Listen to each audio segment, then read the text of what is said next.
You know what time it is?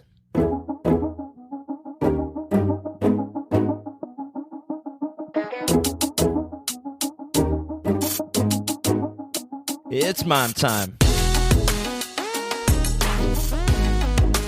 Oh, baby, good gravy. This one's a real treat. We got Danny Kim, or as I call him, El Capitan. I don't know why. Maybe it's because he can pass off as Latino. He's a retired U.S. Air Force captain who flies around the world as a dating coach. Danny Kim's story is one that resonates hard with me. He talks about the struggles growing up as a bullied Asian American kid who didn't have a clue when it came to dating or girls, and how he later transformed himself into a proper god of dating mate. He learned from the best at ABCs of Attraction under JT Tran, the world's #1 Asian dating coach, as seen on E! Entertainment.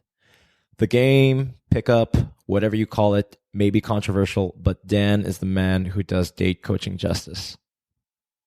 To those who struggle with low self-esteem, demons of negativity, an attitude you will never be attractive to the opposite sex, or in general don't have anything of value to offer in this world, believe in who you are right now, take action, and become the self-confident, sexy, and successful person you've always dreamed of becoming. To reiterate, you can become whoever you want and do whatever you want if you believe in yourself and take action. Hope you enjoy this episode and get something out of it as much as I have. And don't forget to subscribe. Hello, everyone. Welcome to another episode of Mime Time. Thank you so much for tuning in today. We have a very special guest, Captain Danny Kim. How you doing, guys? And today we're just going to talk about what it means to be a dating coach, what it means to get what you want out of life, traveling the world, and things that we can do to improve ourselves. So, Danny, why don't you tell us a little bit about yourself? Where'd you grow up? So I'm from the States. I was born in New Jersey. Pretty much lived there my whole life. Did a little bit of, went to Alabama because my parents wanted to make some money. But pretty much I lived in New Jersey. And now I'm living in Korea, but I was based out of the States most of the time. And what brought you to Korea? When did you first come here? Yeah, so when I first came to Korea, so as you guys know, the whole Capitan thing, I'm actually an Air Force captain. I'm retired. I guess now I'm still an Air Force captain, but I did get out of active duty. But I went to the Air Force Academy, so I did graduate from there. So my first job was an Air Force captain, and then I got stationed in Osan Air Force Base, Korea. And ever since I got there, I just fell in love with the other side of my home, which is Korea. I'm Korean American, but I just fell in love with Korea, so I decided to move here now. When was that? What year was that? How many years ago did you first come to Korea? So when I first came to Korea, it was probably 2016 or 2017. It was 2016 where I got stationed out here.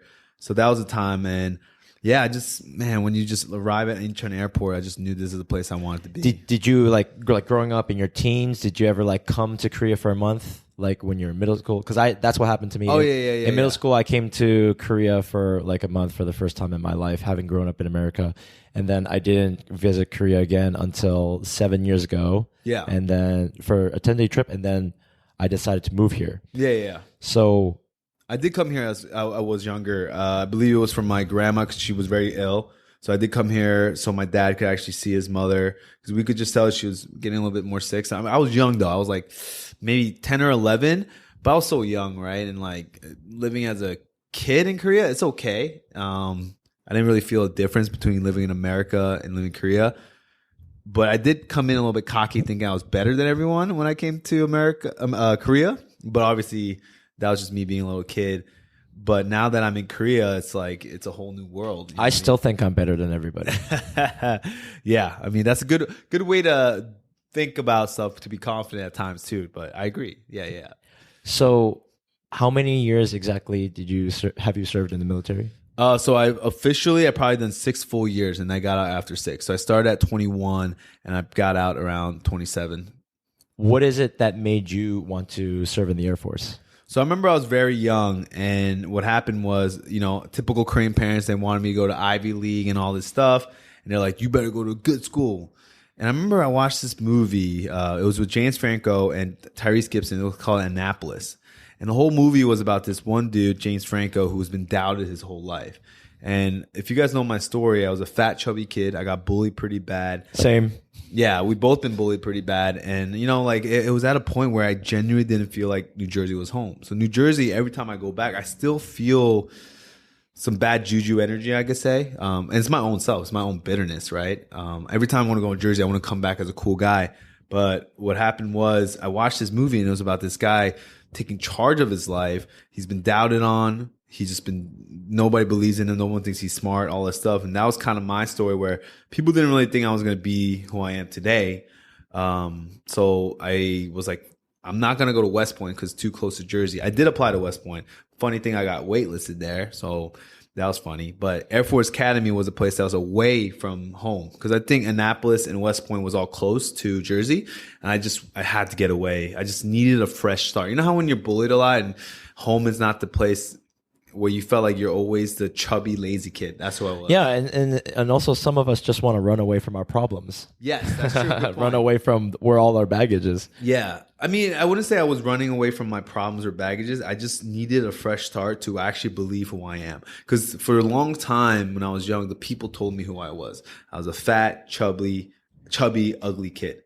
And when you get told that every single day, it's hard to be confident in that environment, right? So sometimes you just getting out of the environment helps. So yeah, I just had to get out, which was Colorado Springs for me at the time. I think that's really phenomenal. The fact that you grew up with people around you shaming you or giving you crap because of the way you looked, yes. Which obviously must have affected, you know, your level of happiness and how you felt about yourself and your life. I imagine at some points in your life, for me, I know growing up, like I was really miserable because I had terrible body image. And yes. like, I really, felt like I was like fat and ugly my whole life.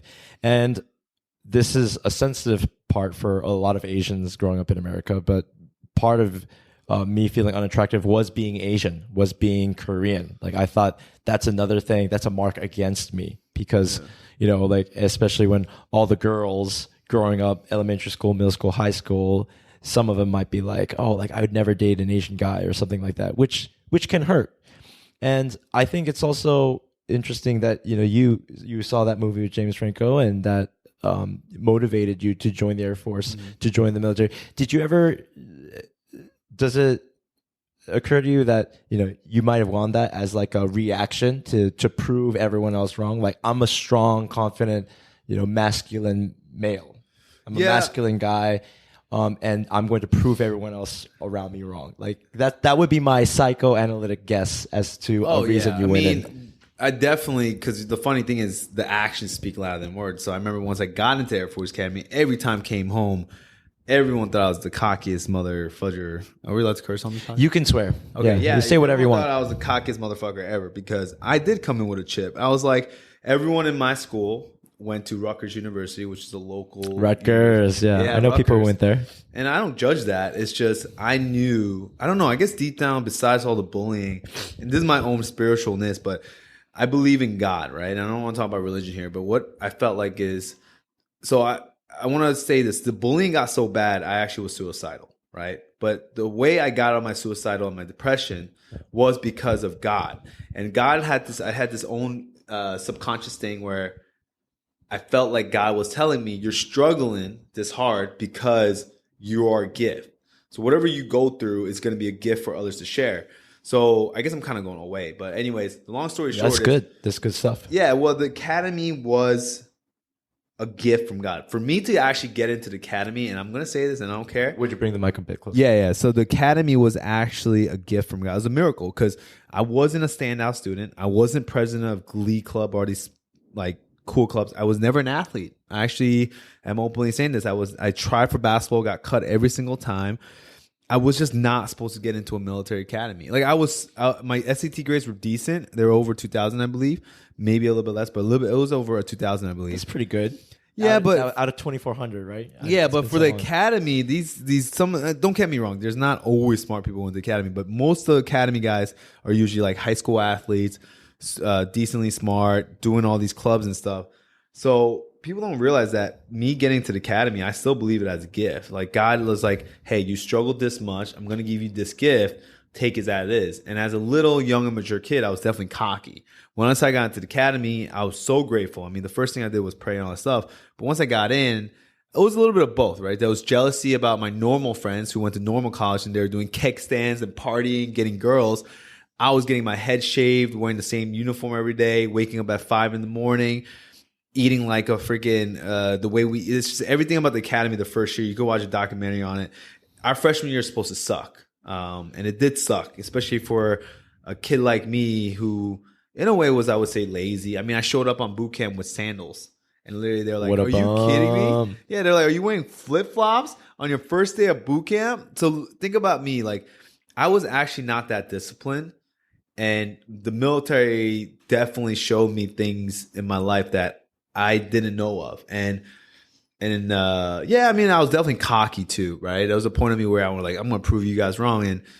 But then, I mean, that's just how people are, right? We just want to, I had a chip. I'll be honest, I have a chip. That's a long-winded answer, but yes. That's a great answer, yeah. And yeah. I have a chip as well.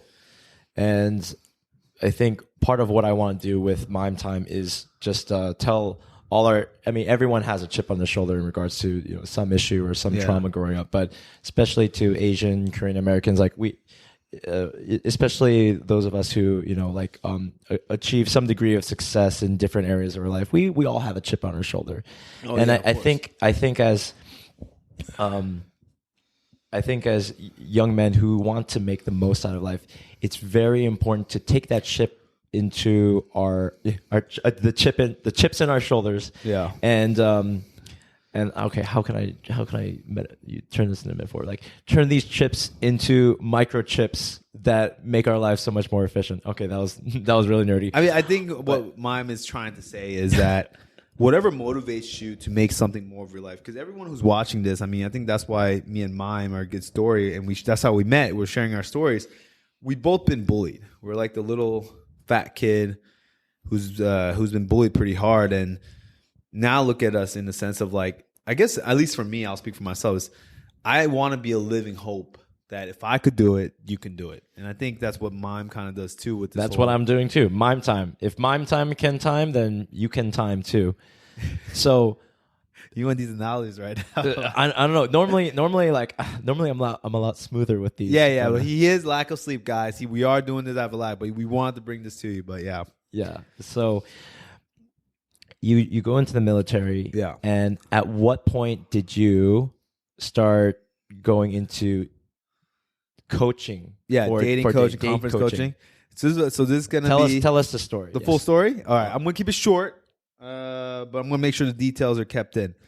So I remember I liked this girl since 5th grade. The same girl who cried because I liked her. She was so ashamed that she cried when the bullies told her I liked her. So imagine you liking a girl and she's so ashamed that you liked her. And by the way, congrats to her. She's married now, so all for it.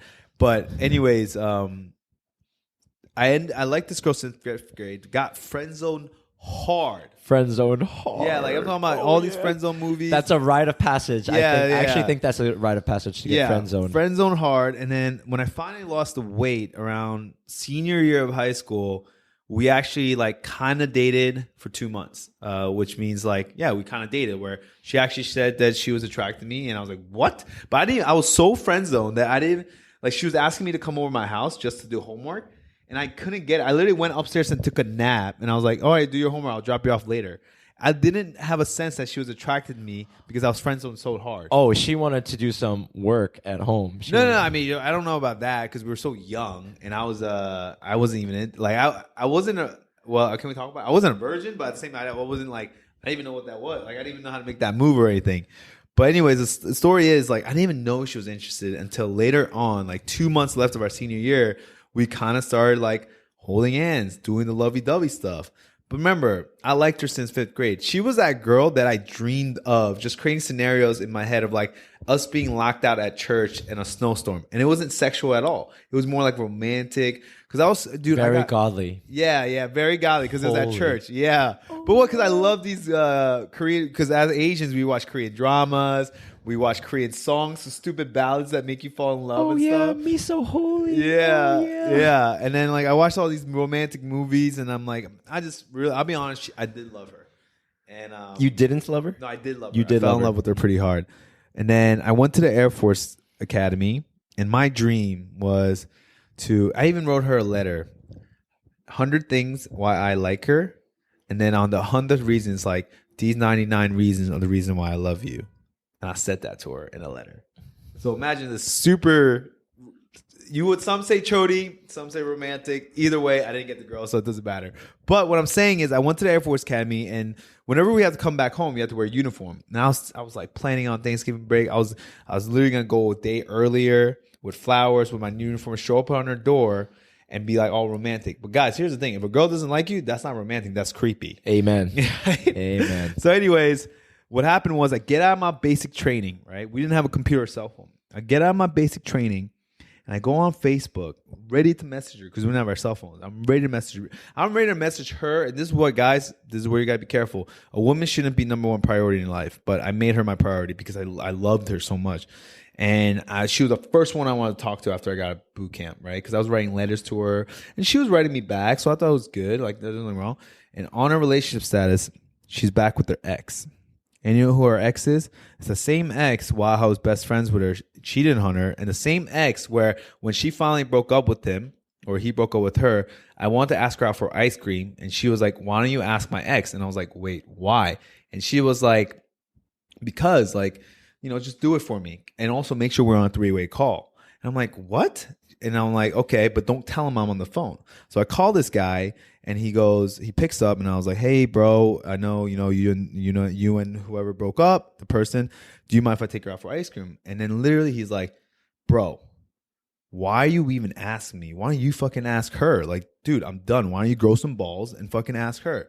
Meantime, the girl that I like is on the phone in the quiet range, and he just hangs up on me. And then she comes on, and he's like, Danny, I'm really sorry, but I can't go eat ice cream with you. She clicks. My 2 balls get cut off. And she's back with that same ex when I'm in college, my freshman year of academy, relationship status. I don't even find out through a letter or a phone call or a text message. Relationship status on Facebook. I get destroyed. And I'm like 18. And I remember till I was 21, I'm just like, bro, I'm telling you, I cried so much because our freshman year sucked. So basically how I got into dating coaching thing was... Would you say, would you say that was your the chodiest moment of your life?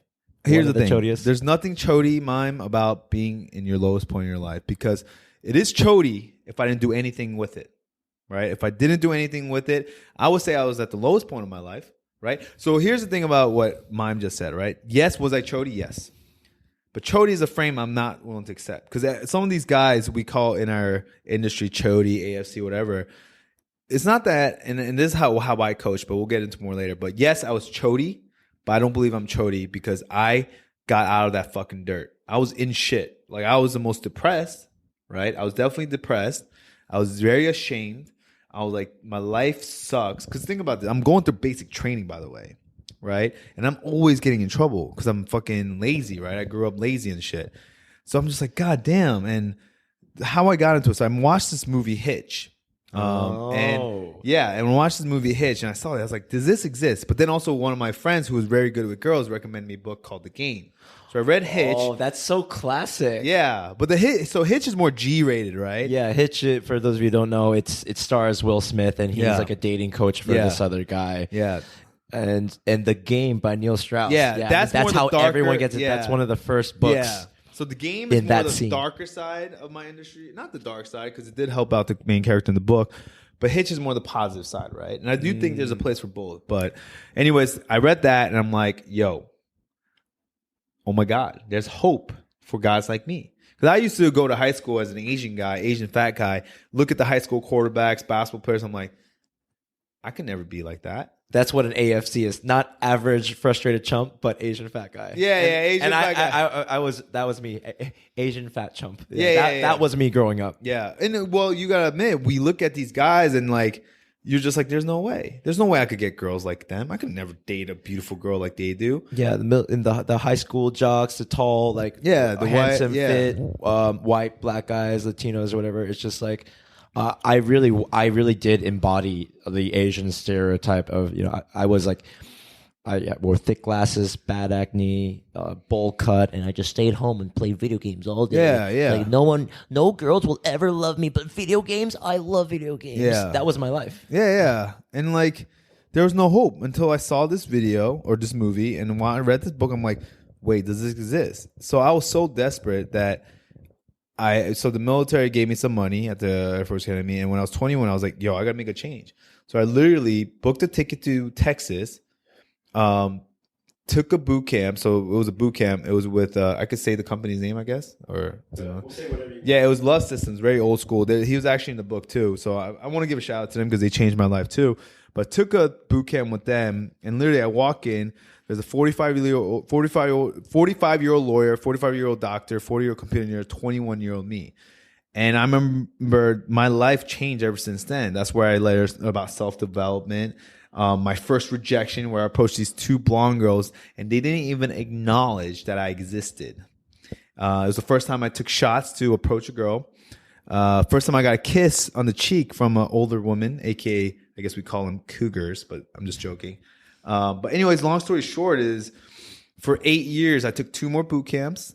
One with in 8 years. Yeah, in 8 years, took 2 more boot camps.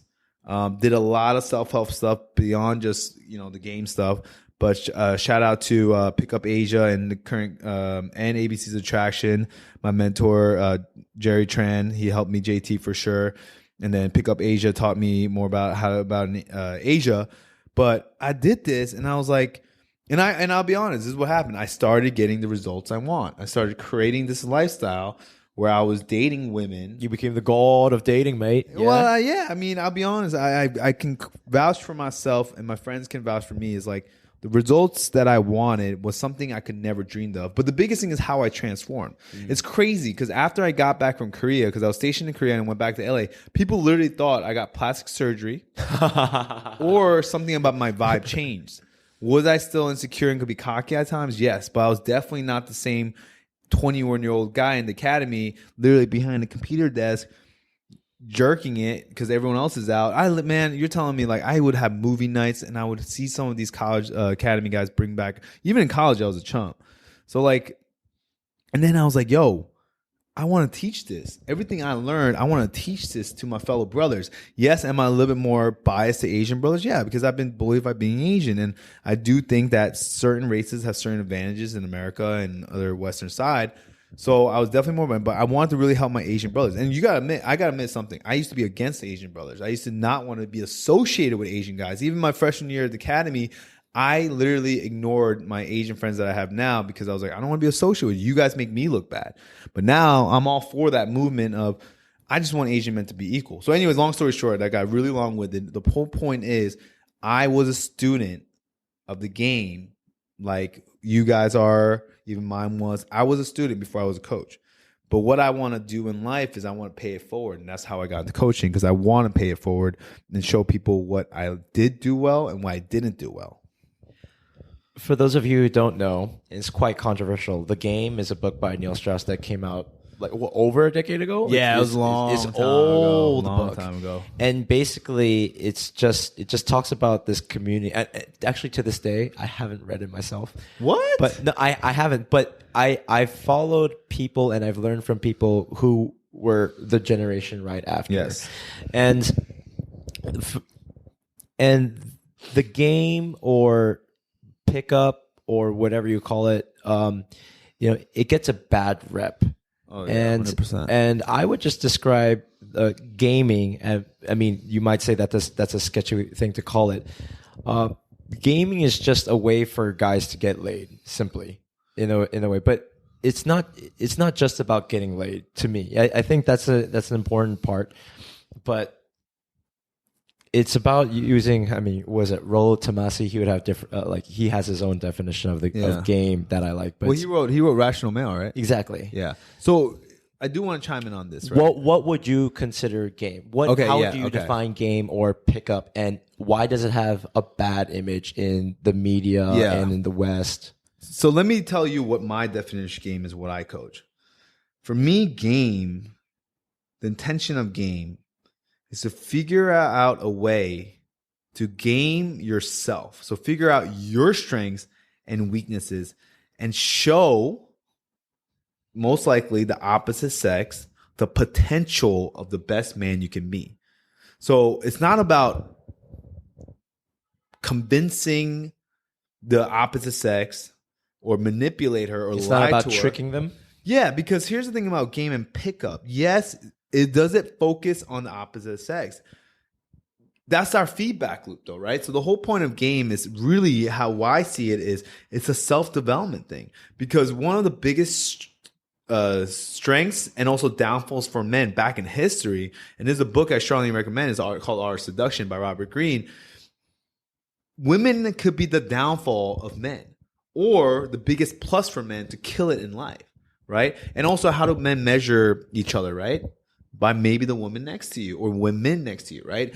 And you know, it's crazy because men, we're so intoxicated with women, right? And we're just so, sometimes we could get so obsessed with women because women are amazing. They are amazing. They're beautiful. And when we really like them, we like. And men are supposed to be logical. But with women, somehow we become emotional, right? So the game is a broad aspect. But basically what game is truly about figuring out who you are. So what game does, because initially how I see my students, right? At first they had 0 results and then slowly they get some results. They start realizing, how can I become more attractive? Right? Because at first they're trying to do all these things to make the girl attracted to them. But the end game of goal, and you know, some other guys might disagree, is how do I become the most attractive man, or show other people the possibility, the potential of how attractive I can be. That's all it is marketing yourself. Because right now, like let's say you and me were our old selves, right? And we try to show girls, oh yeah. Like I'm gonna fake it till I make it and show you. There's a way of doing that. And initially when you start out in game, you do that. But the best way is really you have to work on yourself. You really, in game, you can't get the results without working on yourself. That's why self-development is so big in game. People don't realize picking up girls, that's all game is about. No, it's not. I remember the first self-help book I read was Tony Robbins because of game. It was literally about figuring out who's the man I want to be and what do I want? Do I want multiple women? Do I want one woman? Because there's different ways of doing it. So that's my definition of game. It's gaming yourself. It's figuring out your strengths and weaknesses and figuring out what is the best potential you can be and showing that to, you know, women when it comes to just game. I think that's great. That was such a long answer. No, that was a very good answer. People define game in different ways. And I think a lot of guys can really benefit from this, especially if, I don't know about you, but I feel like a lot of Asian fathers, like they might, like growing up in America, like, you know, my father grew up in Korea, and watching him as I grew up, some of the things I really admired about him was, you know, his hard work ethic, you know, like waking up at like 6 a.m. being like, oh, I'm ready to go to work, and then coming back home with a smile on his face. I knew he worked hard all day, maybe in the hot sun or it was cold, but I remember he felt content and glad to come home, because I would be like, oh, Dad, like, how was your day? How was work? And he's like, oh, very good. I work, I make a lot of money. And I was like, oh, that's cool. So I admire that. But he never taught me to be cool with girls. He never told me, like, son, this is how you relate to a woman as a man. This is how you attract beautiful women. This is how you keep them. And you want to work on yourself. You want to work out. You want to take care of yourself. You want to be a gentleman, this and that. He really didn't teach me any of these things. Yeah. And it was only maybe watching a few other guys who we might call naturals, or dudes who like just always had it, or they just came from like good family backgrounds where they grew up confident. Only like growing up, like I kind of saw people like that, but I didn't think I had any hope for myself, so I didn't do it. So I think young men would gain a lot for this if they feel like they're not attractive to the opposite sex, if they feel like they don't have any value to offer, if they feel very insecure. I feel like just, you know, for people to say pick up and, you know, game or, you know, approaching, it's just like, just go up and talk to people, guys and girls, and then learn yourself through those interactions, what works, what's socially awkward, and what makes sense, what makes people laugh, and then what makes you laugh, and this and that. You learn so many things about people, society, and yourself, how to carry yourself in social situations that naturally your level of charisma and your people will sense your level of confidence just from being learning to be comfortable meeting and talking to people. And for me, like, you know, it doesn't have to be like approach and game the girl. You have to trick her into sleeping with you. It's for me, like, that's such that perception of like the community is so far removed from like what the reality I've experienced, or the way that these communities or these books and authors have changed the lives of men like you and me. Yeah. It's to me, it's kind of hilarious, the level of disconnect. I understand there's some sleazeballs out there. Well, there's bad eggs that ruined it for everyone, and they're the one who's going to get marketed in the media, right? It's a lot easier to market the bad news and the bad eggs. But it's in the end, it's just a skill. It's just like learning how to code or learning how to dance or learn how to sing. It's just a skill that, honestly, what I believe is every man should learn this. Because, yeah, just like you're right, my dad didn't teach me. He just said this: get rich, and women will come. I'm like, that ain't true. That's not true. I think money does help, but you don't want to attract those kind of women in the first place. No, like most men, unless at least most of my unless clients, you really like gold diggers. Yeah. Yeah, well, most of my clients are very successful. And yet they still come to me because they don't want women to like them for their money. Because that's not liking you for you. That's not. Money is not you. No matter where in the world, money is not you. You cannot be defined by your money. And if you believe that, and I had a great talk about this, you're defined by your character. You're defined by your actions. You're defined by, do you be a man of your word? So that's actually how you're defined by. And if a woman likes you for any money, guess what? Just like money, those kind of women are fleeting. They come and go. There's no true relationship with that. So over a period of 8 years, you said you were taking boot camps, and would you say your journey from like beginner to the point that you could become a teacher, was that 4 years, 8 years, or so? I truly became good at game, or what I'm doing is when I took the first boot camp, and I took so I got into a relationship for a year too, but I took like a 2-year hiatus where I was like, I'm scared shitless to go approach girls.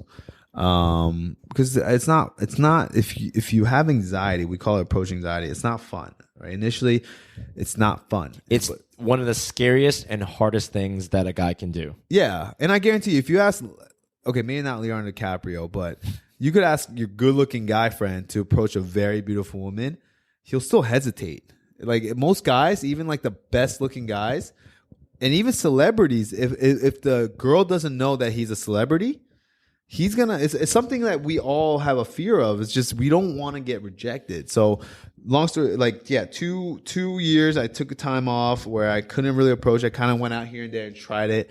But when I got really good was when I got stationed in South Korea, and I started like meeting friends in the community. But mostly like, I guess I stepped up in Korea because in Korea I felt like a man. So in America, I still felt like I had no chance with Caucasian women.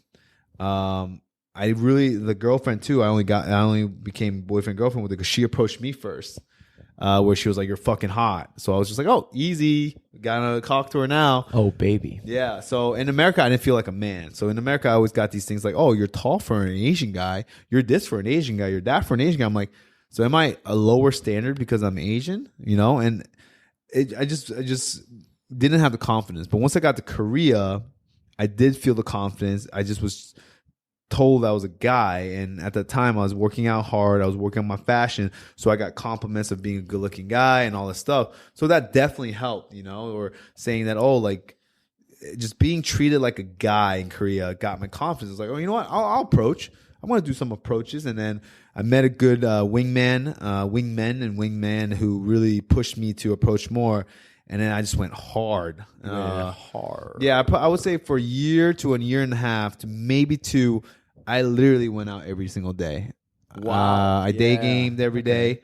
I had dates, and I also night gamed Friday through Sunday. I think it took me one day off sometimes, but when you start this journey, I mean, when you start getting your first, I remember my first number, she flaked on me, but it's just the the fact that you had the power to use this skill to get a number, oh my God, it's the best feeling in the world. So I remember I went pretty hard for a year to a year and a half where I went out every single day. I remember from the military, I got off at 5. I took a bus to Seoul at 6 p.m.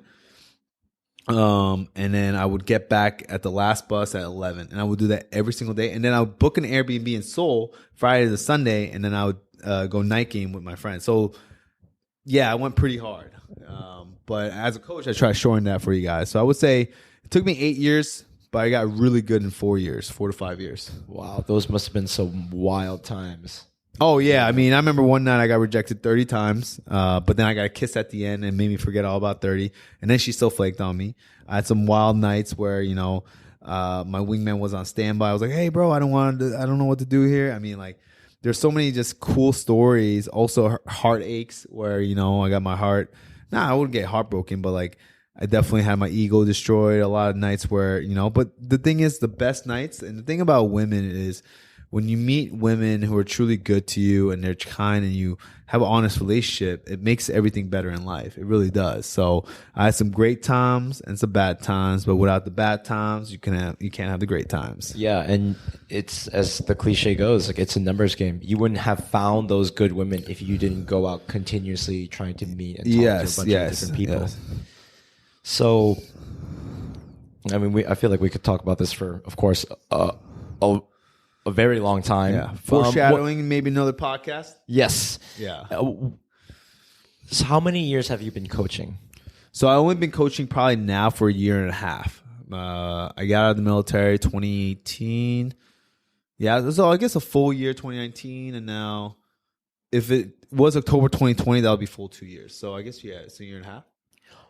And what's been the most challenging or frustrating part about being a coach? Because I know, like I've had friends or like experienced bros who like kind of push me like, yo man, go talk to that girl, like don't be afraid. But then even then, like for me, it's like in my mind it's just the hardest thing, like, oh, she's gonna reject me.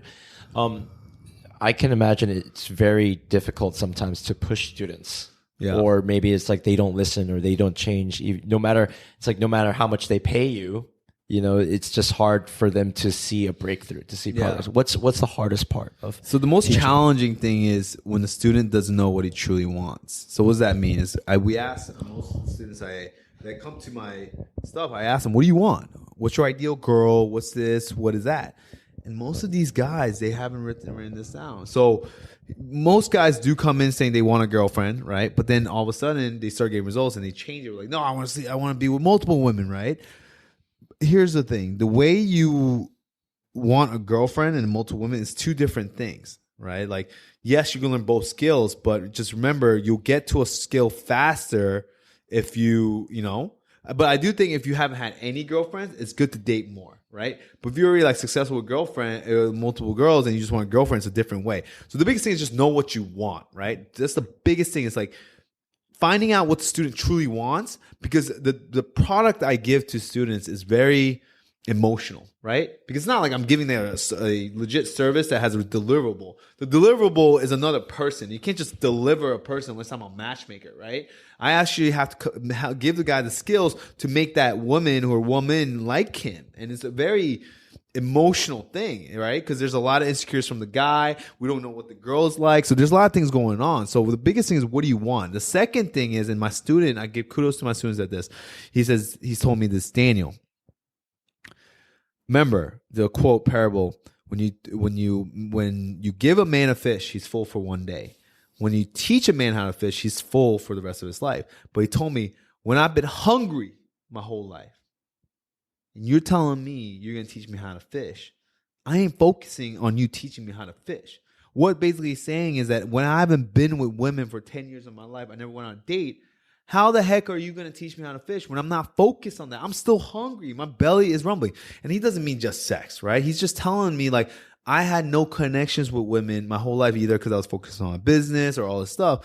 And that's when I realized, dude, like, I do need the guys to give them small wins. And that could be a kiss on the cheek, kiss in the mouth, a date. Focusing on those small wins in the beginning. Those small wins, they mean the world. Yes. And like, it doesn't always have to be sex. Like, sex is like the biggest thing for these guys, right? 'Cause some of them, I'll be honest, like virgins, I coach virgins, and it's sometimes like, you know, like my goal is not to get my student. Like sometimes like, you know, I get advice that, oh, why don't you just like your goal is your students to get, you know, sleep with a girl. And I'm just like, what do you know? Like that, yeah, that helps a lot. But that's just short term. That's a short term thing. So I do try to help my students get a certain win.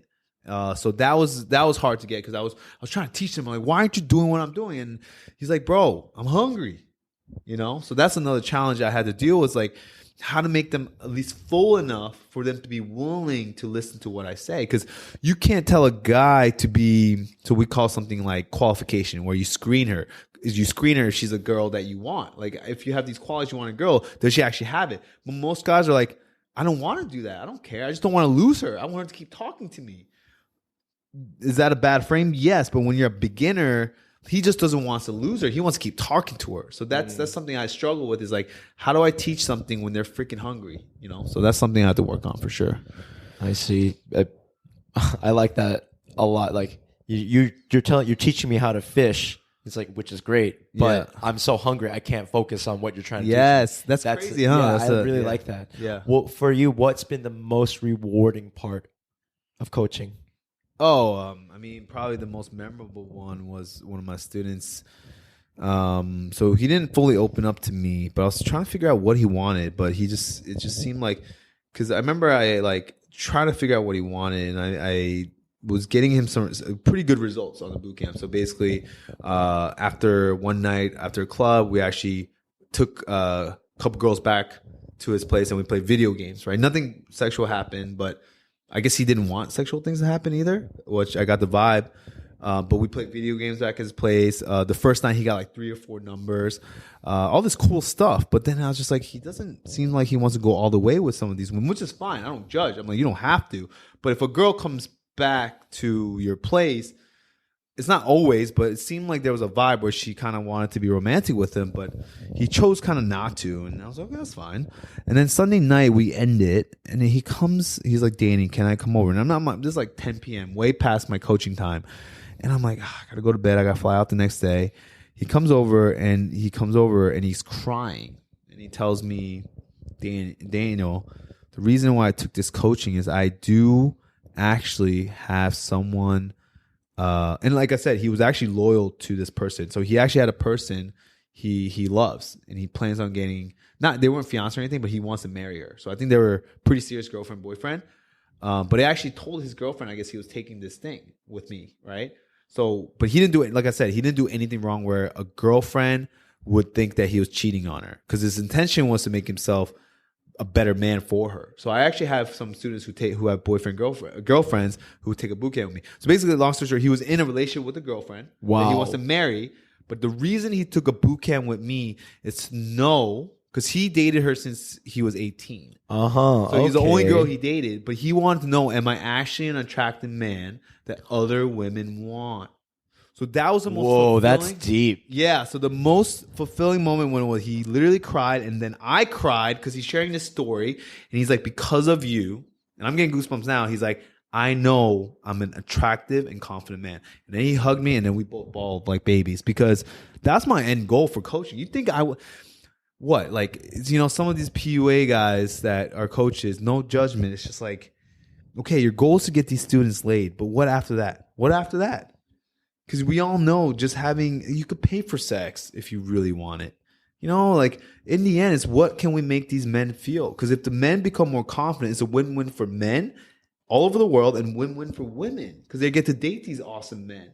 But then we're putting out guys who are more insecure. And here's the thing, like I'm not saying my coaching is the best way, but that's why I eventually want to get to. And that was the most fulfilling. And another fulfilling is when a guy messaged me, he got his first kiss. He went on his first date, and he actually likes this girl. He had a whirlwind of romance.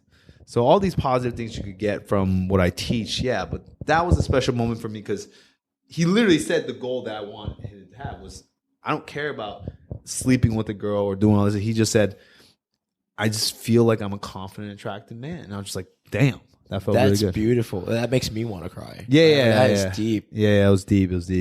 Yeah.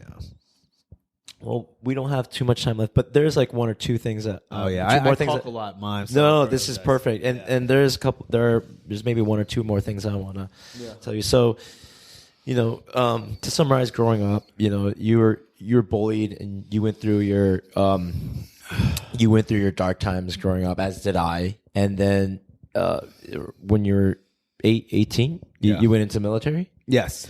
And then you became a captain, and then you got into like actively dating, meeting girls and stuff, and then later you became a coach.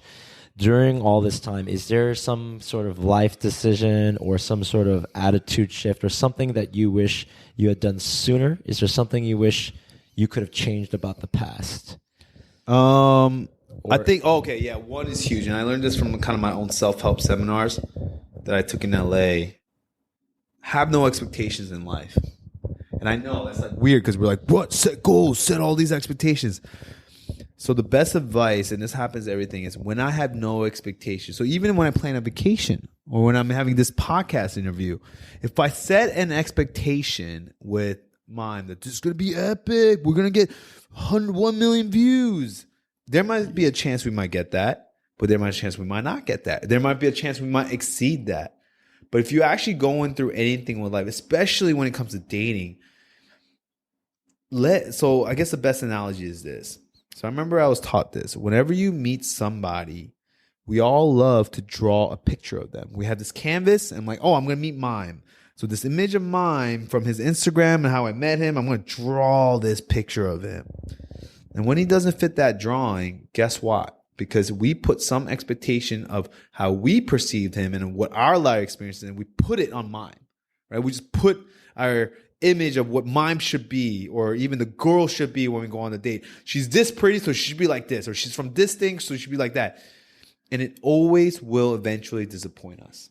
And that's what I realized is everything in life, when you set no expectations and you let people draw themselves, or you let the event unfold the way it's supposed to be, you become more empathetic.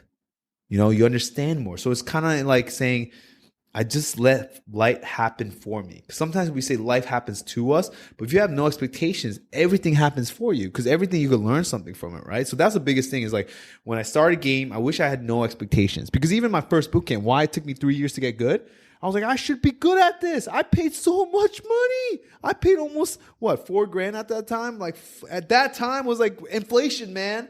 I wanted that red pill or black pill, whatever you guys call it, blue pill, where I look at a girl and she comes to me. It didn't happen. So guess what? I took 3 years off because I was so bitter. I was like, F this community, man. I don't have to. Why should I put in work? But if I knew no expectations, I could actually learn how to grow. It's kind of like, it's just have no expectations. That's probably my biggest thing that I wish I told myself back in the day is like, stop having expectations. But it's a balance, because you got to actually learn how to like be goal oriented, because when I say that, people are like, oh, so just sit back and do nothing. No, when you have no expectations, you actually take more action. I can't explain it right now. There's been another maybe podcast about it, but that's the advice I would give myself, younger self, is just, man, have no expectations on life and see how life surprises you. I think that's also excellent advice for any listeners or viewers who are, like 10 or so years younger than us. And I wish someone had told me that when I was 17. Yeah. So, you grew up, you went to academy, and, you became captain, and now you're a dating coach. What do you want to do in the near future? Do you want to continue to build your clientele as you travel around the world and make more money and give more value to the world like this? Or is there something else you want to do? Do you want to build your own community? Yeah, so I guess in the end, I want to be the person, of course, with my brothers either next to me or whatever, behind me, I don't care. I want to be the positive image of what a man should be like. Or, I say Asian man a lot, but I think what I teach also could go with all men. I agree. But I guess I want to be some platform, right? It's kind of like what athletes say, I'm a platform. So I do want to be a platform where I could share what I learned with the whole masculinity. So I always say Asian masculinity, but I guess it's just masculinity. So in the future, I do want to be a platform where I openly, on a seminar, right, speak in front of people, kind of like Tony Robbins does. So I do want to be a speaker about this and just teach all over the world. and just give value back. Because honestly, what I do, if I was wealthy and never had to worry about money, I would do this for free. But nobody follows free advice too. But I just want, one of my main goals is to make Asian men equal to every other man. But in the end, I just want masculinity, because I feel like feminist community is getting pretty big, which, I'm all for, as long as you don't put down men. But I do think it's time for some positive masculinity to come out and not define what a man should be, but help men become what they think the best man should be. So not what I think what men should be or mine should think be. It's like, what do you think is the best man for you? And you become that. And I think if we create a community like that, the whole world would be a better place. Yesterday, I talked with June and Chris Kim, who started at Badass Asian Dudes, and June, who does expat startups. And they're both badass Asian expat dudes. I asked them this, what I'm about to ask you. I asked them, what would you say to a younger generation of Asian or Korean American men and young men in general who feel like they have no hope, that they could never have any attention or affection from women, that they feel like they have no value to offer society because of their circumstances, because they're bullied or for whatever financial, economic background? What would you say to any of these kids who are listening to us right now? So I'll give you 3 tips. First one, do grateful meditation every day. Write down 3 things you're grateful for. Even if you feel like shit, write down 3 things you're grateful for. Force a smile. Write down 3 things you're grateful for at that moment. That really has changed my life.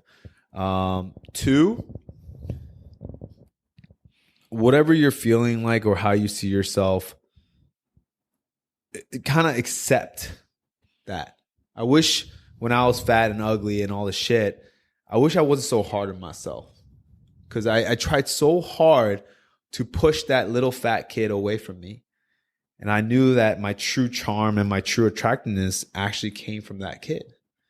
Because when women talk to me, they're like, when you act all cool and bravado, I'm not attracted to that. It's when you show me your true self. So whatever you're feeling, you look in the mirror and you feel like shit, be a little kind to that kid. Be like, yo, try to be like, you're still cute. You still have these things where so try to accept, or even if you hate that person, just try to accept who you are in the mirror. Be a little accepting of that person. And then 3rd is, if you truly, really want to succeed in life, believe in who you are now, but also believe in the person who you're going to be. Because here's the one thing. I don't know if you believe in God, if you don't, but the only person who can truly believe in you is yourself. Everyone else will follow as long as you believe in yourself. If you want to be a leader, be able to lead oneself. You want to be charming to others, charm yourself. It all starts with you. So that's my last advice, is really believe in who you are right now and who you are going to be. So that's my last 3 tips for the younger generation. It was 3 things you're grateful for? Yeah, 3 things you're grateful for. 2, just accept as who you are at the now. And 3 is just believe in who you're going to be, the potential of the person because you all have potential. Like that is, this is proof right here. Like no one should tell you what your potential is. Only you should. So me sitting right here talking to you, talking to this camera and this microphone, knowing the potential that can come from this, even if just like 2-3 guys listen to this and this impacts them in a meaningful way, like this is a dream come true. So I'm grateful for this moment, for this opportunity to be speaking with you and to start this podcast. I'm grateful for you, Danny, for what you do for men literally all over the world, Asian or otherwise. And I'm really grateful for this whole upcoming year and that we've gotten this far. And I also